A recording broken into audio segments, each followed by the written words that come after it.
ಬೆಳಗಾವಿ ಲೋಕಸಭಾ ಚುನಾವಣೆ ಅಂತ ಬಂದಾಗ ಆ ಮಟ್ಟದ ಯಶಸ್ಸನ್ನ ಕಾಣಲಿಕ್ಕೆ ಸಾಧ್ಯ ಆಗಲಿಲ್ಲ. ಇಷ್ಟು ದೊಡ್ಡ ಮಟ್ಟದ ಒಗ್ಗಟ್ಟಿದ್ರು ಕೂಡ ಈ ವೈಫಲ್ಯಕ್ಕೆ ಪ್ರಮುಖ ಕಾರಣ ಏನು? ಇಲ್ಲ, ಜನರಲ್ಲಿ ಒಂದು ಕೇಂದ್ರ ಸರ್ಕಾರ ಬಂದಂಥ ಒಂದು ಸಂದರ್ಭದಲ್ಲಿ ಅವರ ಒಂದು ಭಾವನೆ ಬೇರೆ ಇರುತ್ತೆ.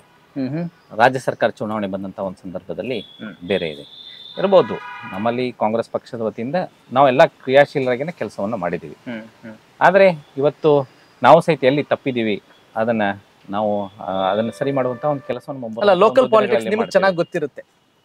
ಯಾವ ಕಾರಣದಿಂದ ಬೆಳಗಾವಿಯಲ್ಲಿ ನಮ್ಗೆ ಹಿನ್ನಡೆ ಆಯ್ತು ಅಂತ ತಮಗನ್ಸುತ್ತೆ ಲೋಕಸಭಾ ಚುನಾವಣೆಯಲ್ಲಿ? ಹಿನ್ನಡೆ ಅಲ್ಲ, ಇವತ್ತು ಕಾಂಗ್ರೆಸ್ ಪಕ್ಷದಿಂದ ಇಲ್ಲಿ ನಿರಂತರ ಯಾರೇ ಆಗಲಿ ಇವತ್ತು ಆರಿಸಿ ಬಂದಿಲ್ಲ. ಆದರೆ ಇವತ್ತು ನಿಜವಾಗಿ ಹೋಸಲ ಎಷ್ಟು ಓಟ್ ತಗೊಂಡಿದ್ರು ಅದಕ್ಕಿಂತ ಹೆಚ್ಚಿನ ಮತಗಳನ್ನ ಇವತ್ತು ನಾವು ಪಡ್ಕೊಂಡಿದ್ದೀವಿ. ಹೋಸಲಕ್ಕಿಂತ ಹೆಚ್ಚಿನ ಮತಗಳನ್ನ ಪಡೆಯುವಲ್ಲಿ ಸಫಲರಾಗಿದ್ದೀವಿ. ಕೆಲವೊಂದು ಅನೇಕ ಕಾರಣಗಳು ಹೇಳಿದ್ದೀನಲ್ಲ ನಿಮ್ಗೆ. ಅಲ್ಲಿ ಕೇಂದ್ರ ಸರ್ಕಾರ ಚುನಾವಣೆ ಇದ್ದಂತ ಸಂದರ್ಭದಲ್ಲಿ ಒಂದು ಭಾವನೆ, ಜನರ ಭಾವನೆ ಬೇರೆ ಇರುತ್ತೆ. ರಾಜ್ಯ ಸರ್ಕಾರ ಚುನಾವಣೆ ಇದ್ದಂತ ಸಂದರ್ಭದಲ್ಲಿ ಒಂದು ಭಾವನೆ ಬೇರೆ ಇರುತ್ತೆ. ಆ ನಿಟ್ಟಿನಲ್ಲಿ ಒಂದು ನಮ್ಮನ್ನು ಕೆಲವೊಂದು ತಪ್ಪುಗಳು ಇರ್ಬೋದು, ಅವನ್ನ ಸರಿಪಡಿಸುವಂತ ಒಂದು ಕೆಲಸ ನಾವು ಮಾಡ್ತೇವೆ ಮುಂದಿನ ದಿನ.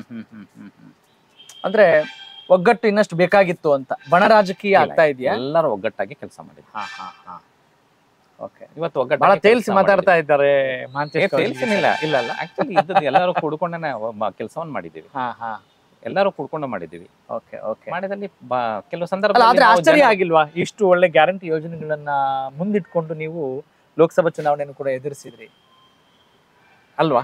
ಅಷ್ಟೆಲ್ಲ ಸಫಲತೆ ಇರುವಾಗ ಅದಾಗಿಲ್ಲ ಅನ್ನೋ ಒಂದು ಭಾವನೆ ಏನಾದ್ರು ಕಾಡ್ತಾ ಇದೆಯಾ? ಯಾಕೆ ಎಲ್ಲಿ ಫೇಲ್ ಆಯ್ತು ಅನ್ನೋ ಒಂದು ಪ್ರಶ್ನೆಗೆ ಉತ್ತರ ಸಿಕ್ಕಿದೆಯಾ ತಮ್ಗೆ? ಇಲ್ಲ, ನಾವು ಇನ್ನೂ ಅದನ್ನ ಕುಂತು ಅವಲೋಕನೆ ಮಾಡಬೇಕಾಗಿದೆ. ಯಾವ ರೀತಿಯಾಗಿ ಈ ರೀತಿಯಾಗಿ ಆಯ್ತು ಎಲ್ಲರೂ ಮುಂದಿನ ದಿನಗಳಲ್ಲಿ ಕುಂತು ಅದನ್ನ ಚರ್ಚೆಯನ್ನು ಮಾಡಿ ಅದನ್ನು ಸರಿಪಡಿಸುವಂತ ಒಂದು ಕೆಲಸವನ್ನು ಮಾಡ್ತೀವಿ.